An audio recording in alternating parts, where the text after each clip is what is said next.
Occasion ఏదైనా location ఎక్కడైనా తెలుగువారి వేడుక అంటే ఆలివ్ మిఠాయి ఉండాల్సిందే. సార్ ఇప్పుడు హైదరాబాద్ ఒక సున్నితమైన ప్లేస్ కదా! మీరు చెప్తున్న ఈ ఇస్లామిక్ టెర్రరిజం పాయింట్‌లో ఇప్పుడు మనం ఉంటున్న హైదరాబాద్ కూడా చాలా సున్నితమైన ఆంధ్రప్రదేశ్‌లో పోల్చుకుంటే. సో, హైదరాబాద్ పరంగా మనం ఎలా ఉండాలి సార్? నాకు ఇది లోకల్‌గా అది లోకల్ పోలీసే చెప్పగలరు గానీ, నేను జనరల్‌గా సిద్ధాంతపరంగాను అది చెప్తాను గానీ, ఇక్కడ లోకల్ ఎందుకంటే అది వాళ్ళు చెప్తారు. నేనేం మాట్లాడేది. అంటే మనం అలర్ట్‌గా ఉండాలి కదండీ! పోలీసింగ్ అంటలేదు నేను. ఇప్పుడు పోలీస్ అనేది పోలీస్ అని కాదండి. ప్రభుత్వ వ్యవస్థ మొత్తము మీరు చాలా అలర్ట్‌గా ఉండాలి. ఒక్క పోలీసే కాదు. ప్రభుత్వ వ్యవస్థ రెవెన్యూ వాళ్ళు ఉండాలి, మున్సిపాలిటీ వాళ్ళు ఉండాలి, వాటర్ సప్లై వాళ్ళు ఉండాలి, రోడ్ ఏజ్ ఉండాలి, కరెంట్ వాడు ఉండాలి. ఇక్కడ అన్నీ ఇప్పుడు ఈరోజు ప్రస్తుత పరిస్థితిలో దేన్నైనా కానీ మీరు ఆయుధంగా వాడొచ్చు. అవును. కరెంటును వాడొచ్చు, నీళ్ళను వాడొచ్చు, రోడ్లను వాడొచ్చు. టెక్నాలజీ. ఇప్పుడు మీరు ఇప్పుడు ఇవి ఉన్నాయి కదా, మన ఎర్త్ మూవింగ్ ఎక్విప్మెంట్ వాడొచ్చు. మీరు ఏది దొరికితే అది వాడొచ్చు. మొబైల్ ఫోన్ వాడొచ్చు. సో కాబట్టి దేశ రక్షణ అనేది దేశ ప్రజలందరి బాధ్యత. ఒక్క పోలీసే కాదు. పోలీస్ యూనిఫామ్ వేసుకొని అక్కడ ఉన్నారు, కానీ మిగిలిన వాళ్ళందరి బాధ్యత ఇది. ఇప్పుడు నేషనల్ ఏజెన్సీస్‌లో దేశ రక్షణలో, నేషనల్ సెక్యూరిటీలో ఎవరెవరి పాత్ర ఎలా ఉంటుంది సార్? ఎక్సెప్ట్ మిలిటరీ కాకుండా ఇంకా? అన్నిటికీ కేంద్ర బిందువు ఇంటెలిజెన్స్ బ్యూరో అండి నేషనల్ సెక్యూరిటీకి. సిబిఐ అనేది మీరు నేరం, అవును, క్రైమ్ వరకే అది. క్రైమ్ వరకే. ఒకవేళ క్రైమ్ జరిగిన తర్వాత సిబిఐకి ఇస్తే వాళ్ళు ఇన్వెస్టిగేట్ చేస్తారు. అట్లా నేషనల్ ఇన్వెస్టిగేటింగ్ ఏజెన్సీ కూడా ఉంది కదా, టెర్రరిస్ట్ కేసు. కానీ వీటన్నిటికీ చాలా కేంద్ర బిందువు ముఖ్యమైనది IB and R&AW, research and analysis wing అంటారు. అదేమో ఎక్స్టర్నల్ ఇంటెలిజెన్స్, దేశం బయట. వీళ్ళదేమో ఇంటర్నల్గా. కాబట్టి దేర్ ఈజ్ వాళ్ళ మధ్యలో కూడా ఓవర్లాపింగ్ ఏరియాస్ కూడా ఉంటాయి. సో వాళ్ళు కేంద్ర బిందువు, మెయిన్ ఇంటెలిజెన్స్. ఇంటెలిజెన్స్ విభాగాలు మనం ఇంకా స్ట్రాంగ్గా ఉండాలా?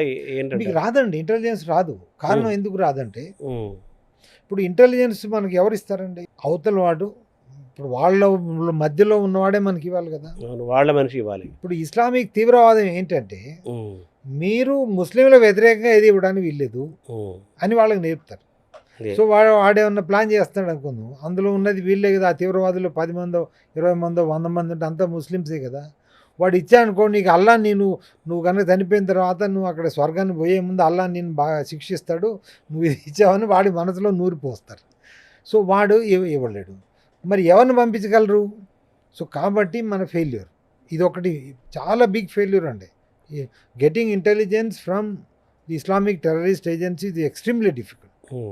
ఓన్లీ మీకు టెకింట్ వస్తుంది కానీ హ్యూమింట్ అంటారు, అంటే హ్యూమన్ ఇంటెలిజెన్స్ కష్టం.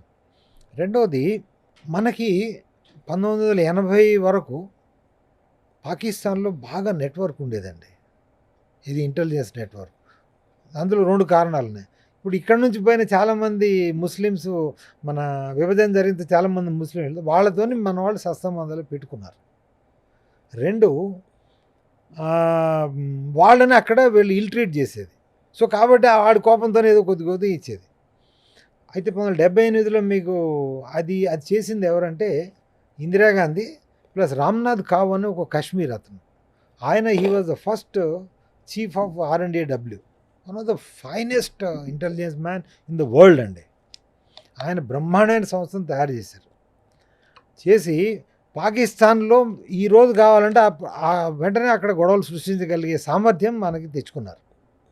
అయితే 78లో మీరు ఎమర్జెన్సీ తర్వాత మొరార్జీ దేశాయ్ ప్రధానమంత్రి అయ్యారు.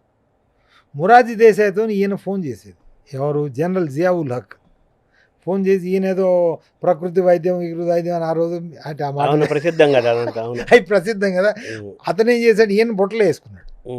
ఏది రోజు పొద్దున్న చేసి అంకుల్ ఇంగ్లీష్ ఇట్లా మాట్లాడేది. ఈయన ఈ తవి అంత నేను చెప్పింది అంత గొప్ప ఇదని అనుకొని మన R&AW సీక్రెట్స్ మొత్తం ఆయనకి ఇచ్చేసాడు అమాయకంగా. తద్వారా ఇక్కడ ఇచ్చిన సీక్రెట్లు ఎవడెవడైతే మనవాడు ఉన్నాడో వాడిని ఫినిష్ చేసిపోయాడు.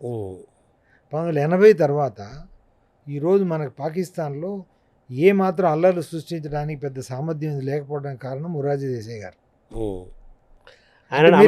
అమాయకంగా ఇచ్చారో లేకపోతే ఇందిరాగాంధీ మీద కోపం ఉంది. ఎందుకంటే ఈ సంస్థను తయారు చేసింది ఇందిరాగాంధీ అంటే Indira Gandhi and Ramnath కావ్, one of the finest. అంటే మీరు ప్రపంచ చరిత్రలో, మరి ఇంటెలిజెన్స్ చరిత్రలోనే ఆయన పేరు ఉంటుందండి. మిగిలిపోతాడు చరిత్రలో. అంత గొప్ప వ్యక్తి. ఐబీలో మీ దృష్టిలో గ్రేట్ ఆఫీసర్ ఎవరు సార్ ఇంటెలిజెన్స్ బ్యూరోలో? ఇంటెలిజెన్స్ బిఎన్ మల్లిక్ అని ఉండేదండి. ఆయన 18 ఏళ్ళు ఏమి ఉన్నారు ఐబీ చీఫ్గా. నెహ్రూ గారి టైం నుంచి మొదలు పెడితే దాదాపు ఆయన 18 ఏళ్ళు ఉన్నారు. రా అండ్ ఐబీ ఆ రెండు చాలా అద్భుతంగా ఉండేవి అప్పుడు, అంతే కదా. ఆఫీసర్స్ ఉంటామంటే ఆఫీసర్స్ ఐబీ ఇప్పుడు కూడా పర్లేదు, బాగానే ఉంటుంది. ఆర్ఏడబ్ల్యూ పాకిస్తాన్ విషయంలో వచ్చినప్పుడు కొద్దిగా ఇబ్బంది అవుతుంది. అక్కడే కొంచెం ఇబ్బంది పాకిస్తాన్, బంగ్లాదేశ్. సో మన దేశాన్ని రక్షించుకోవడంలో ఇస్లామిక్ టెర్రరిజాన్ని మనం ఎలా అయితే దానికి అణచివేయడానికి ఎన్ని స్టెప్స్ తీసుకోవాలో, నిర్దాక్షిణ్యంగా నిర్మమాటంగా రాగద్వేషాలకు అతీతంగా ఎలా తీసుకోవాలి. At the same time IB and రా ఇంకా స్ట్రాంగ్ అవుతాయి. దానికి కారణం ఏంటంటే మనకి పొలిటికల్ విల్ అనేది ఉండాలండి. మీరు ఏ పార్టీ వచ్చినా, మీరు కాంగ్రెస్ వచ్చినా, బీజేపీ వచ్చినా, ఒక సంకీర్ణ ప్రభుత్వం వచ్చినా, ఏది వచ్చినా కానీ కొన్ని విషయాల్లో మనం కాంప్రమైజ్ కాకూడదు. అదేంటంటే దేశ రక్షణ, మన ఇంటెలిజెన్సు, తర్వాత తీవ్రవాదము, ఇలాంటి విషయాల్లో మనం కాంప్రమైజ్ కాకూడదు. అది ఓట్లు వేసినా వేయకపోయినా అనే కనుక నిర్ణయము, తర్వాత దాని మీద ఒక మన కన్సెన్సస్, పొలిటికల్ కన్సెన్సస్ కనుక ఉంటే అప్పుడు అవుతుందండి. ఇప్పుడు మన ఏంటంటే ప్రభుత్వం మారినప్పుడల్లా మన ఇది విధానాలు మారిపోతుంది. తద్వారా మనకి ఒక ఏది కన్సిస్టెన్సీ లేదు. సో మనం చాలా పొలిటికల్గా మన ఆలోచన విధానాల్లోనూ మార్పులు రావాలి. ఇంటెలిజెన్స్ బ్యూరో రా ఇంకా స్ట్రాంగ్ అవ్వాలి. పొలిటిక్స్లో రావాలి. పొలిటికల్ విధానం, రాజకీయ విధానం. ఇప్పుడు మీరు చూడండి, ఒక సింపుల్ చెప్తాను. పహల్గాంలో ఇది వీళ్ళు చంపారు కదా, 25 మంది హిందువులు, ఒక ముస్లిం. ఆ ముస్లిం కూడా ఎందుకు చంపారంటే కల్మా అని అతను చదవలేకపోయాడని చంపారు అతన్ని. అంటే వాళ్ళ ఉద్దేశం ఏంటి? వాళ్ళు ముస్లిమ్స్, ఇస్లామిక్ టెర్రరిస్టులే కదా, చంపింది వేరి హిందువులు చంపారు. ఆ విషయం మనం చెప్పాలి కదండి ప్రజలకి. కాంగ్రెస్తో సహా కాంగ్రెసు, బీజేపీ, ఆర్ఎస్ఎస్ అన్ని రూల్, ఇది అధికార పక్షము, ప్రతిపక్షం, అన్ని పక్షాల వాళ్ళు అసలు మతం సంబంధం లేదు, ఇది మతానికి సంబంధం లేదు అని అంటే వాడు వచ్చింది నేను మతపరంగా నువ్వు హిందువు కాబట్టి నేను నిన్ను చంపుతున్నాను అని వచ్చి నువ్వు హిందువో కాదో అని తేల్చుకొని అప్పుడు చంపిన తర్వాత కూడా మనం ఇది మతానికి సంబంధం లేదు, తీవ్రవాదము అని అంటే ఏంటి దాని ఉద్దేశం? అంటే మనం నిజం చెప్తున్నామా, అబద్ధం చెప్తున్నామా? అంటే సెక్యులర్ అనే బూచి అంటే మనం ఏనాడైతే సమస్యది ముందు నిజం చెప్పకపోతే మీరు అసలు సమస్యను ఎలా పరిష్కరిస్తారండి? ఈ సెక్యులర్ అనే బూచి అది ఓవరాల్ సారాంశం ఏంటంటే మీరు మాట్లాడదాన్ని బట్టి ఆ రోజు అంబేద్కర్ మాటలు వినుంటే అసలు ఈరోజు హిస్టరీ వచ్చేది కాదు. ఒకటి నెంబర్ 1. తర్వాత సరే అనేక రకాల పరిణామాలు జరిగాయి. ఇప్పుడు మనం ఎదురుగా మనం చేయాల్సింది ఏంటంటే రాజకీయ విధానాలను మనం చాలా స్ట్రాంగ్గా ఉండాలి, ఆలోచన విధానాన్ని మార్చుకోవాలి. తర్వాత ఇంటెలిజెన్స్ బ్యూరో రా ఇంకా స్ట్రాంగ్గా ఉండాలి. పాకిస్తాన్ తాలూకు ఇన్ఫర్మేషన్లో మనం చాలా ఘోరంగా ఫెయిల్ అవుతున్నాం. ఇన్ఫర్మేషన్ తీసుకోవడంలో మన రా ఐబీ కానీ స్ట్రాంగ్ అయితే ఇన్ఫర్మేషన్ గ్యాదర్ చేయొచ్చు. వీటన్నిటికంటే ముఖ్యం మన దేశంలో పెరుగుతున్న ఇస్లామిక్ దేశంలో అన్ని ప్లేసుల్లో కూడా పెరుగుతోంది చాప కింద నీరులాగా. వాటిని అణిచివేయాలి. ఓవరాల్గా ప్రపంచంలో ఏ దేశాలు మనకు కలిసి వస్తాయో వాళ్ళందరితో కలిసి ఇస్లామిక్ టెర్రరిజం పట్ల మనం కలిసి ఫైట్ చేయాలి. దేశం వాళ్ళతో కలిసి నడవాలి.